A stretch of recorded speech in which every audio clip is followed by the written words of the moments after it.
Hello everyone, this is Nat coming to you scripted for once because today and next week, due to the long hiatus, I'm going to be doing something a little bit different. This time, I'm going to try to answer a question that's been asked plenty of times throughout the fandom at one time or another. How do cutie marks work?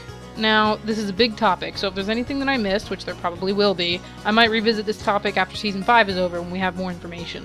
So to start out with the obvious, a cutie mark is a picture on a pony's flank that represents their passion or special talent or basically what makes them special, and it appears when a pony realizes what that thing is. Sounds simple enough, right? But even though it sounds like a simple concept, the question comes up because there have been times in the series when cutie marks looked a little bit more complicated. So first, I'm going to try to answer a few questions. The first question is a cutie mark predetermined by destiny, or could you potentially get any cutie mark depending on which path you take? Personally, I've gone back and forth on this subject myself, but it's obvious from how the show talks about cutie marks and destiny that they're probably leaning more toward the idea of cutie marks being predetermined from the beginning. As in, the idea is probably that a pony is born with one thing that they're destined to love or destined to do, and they have to figure out what that one thing is. But since this hasn't been mentioned directly, this is something that we can decide for ourselves. I prefer to believe that a pony decides their own destiny, and that it could be anything, and that when they finally fall in love with what they want to do, a cutie mark appears to confirm that they found something that they love or something that makes them special.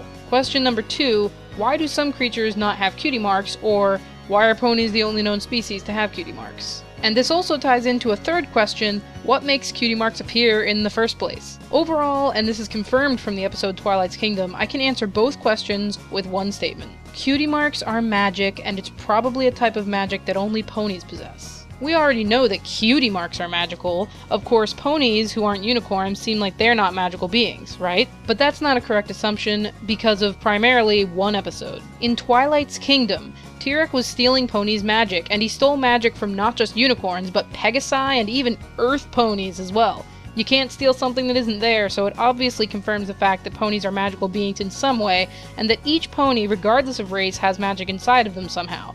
This might also lead into the theory that while every pony has magic inside of them, only unicorns have the ability to harness it. Notice that when Tyrek steals the pony's magic, their cutie mark disappears.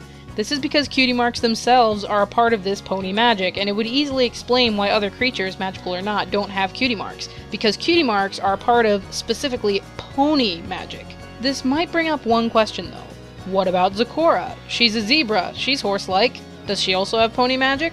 And to be honest, I'm not even sure. Technically, the pattern on her flank might be something she was born with and not a cutie mark. We haven't seen enough of zebras to be able to judge that.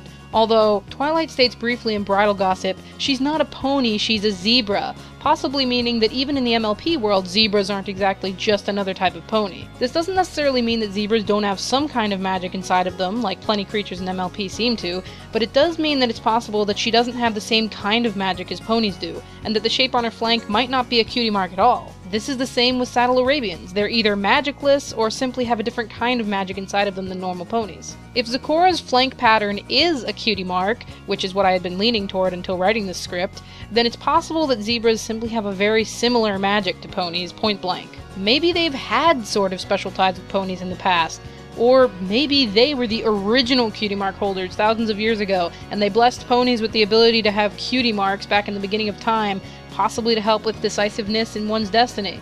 Now, there's an interesting headcanon. But it's only speculation. None of it can be proven, it's just fan theory. We'll have to touch on this subject again once we know more about zebras. So, in MLP, questions are usually brought up per episode. Sometimes episodes are seen by fans, and immediately there are questions that have to be answered. I can think of 3 episodes that might have made people wonder how cutie marks work or what the deal with them is, so I'm going to take a look into those episodes and try to explain them to the best of my ability. They are, in order of appearance, Magical Mystery Cure, where the main 6 minus Twilight have their cutie marks switched around, the Cutie Map, where everyone loses their cutie marks and has them replaced with an equal sign, and Appleloosa's Most Wanted, where Troubleshoes misinterprets his cutie mark to be something bad and has lived a hard life because of it. These episodes have left some people thinking, what just happened? Even if only a little bit. So, I'm here to explain. First, Magical Mystery Cure. Besides Twilight, all of the main 6 have their cutie mark switched around. And this causes Rainbow Dash to live in Fluttershy's cottage and take care of animals, Fluttershy to be at Sugar Cube Corner trying to make ponies laugh, Pinkie Pie living in the apple farm trying to do farm work, Applejacket's Carousel Boutique trying to make dresses, and Rarity outside trying to control the weather.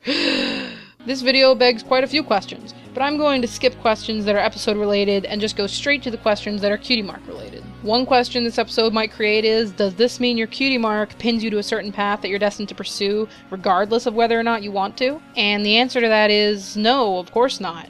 In case it isn't obvious, the only reason the main characters were in such a bad situation is because the spell unnaturally switched Cutie Marks around and gave them something they didn't belong with to begin with. As far as I can see, your Cutie Mark will always be something you like because your Cutie Mark represents what you enjoy doing or what your passions are or what you feel like your calling is. What happened, at least the way I see it, is that Twilight's spell didn't just switch the Cutie Marks around overnight where they woke up and suddenly lost their memories of having their original Cutie Marks, but instead it probably changed reality in a way. Twilight even said, "It's not their memory, Spike, it's their true selves that have been altered." What else could "it's not their memory" mean? It shows that they don't just randomly have amnesia and are acting based on their new Cutie Marks. Instead, it shows that maybe she altered the timeline itself. Possibly she made it so that the wrong Cutie Marks appeared on everyone's flanks long ago, and the characters weren't doing those things because their Cutie Marks forced them to. They were doing those things because they thought it was what their destiny was. They saw their Cutie Mark appear and figured that it was what they had going in life, so they pursued it of their own free will. This would also explain why Pinkie Pie's mane was straight, because maybe she never discovered laughter because her Cutie Mark led her to an apple farm. And notice that she had a southern accent, implying that she's been there a while. Anyway, as for the Cutie Map, this one's pretty simple. The main 6 have their Cutie Marks removed and replaced with equal signs.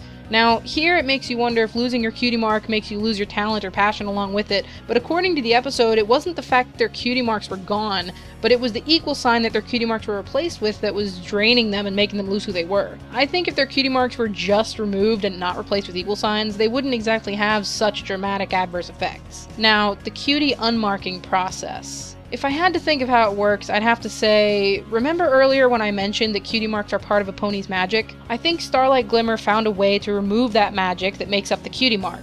She probably found some way to separate the magic of the Cutie Mark from the rest of the pony's magic and was able to literally remove and contain it, and then of course replace it with a kind of dark neutralizing magic.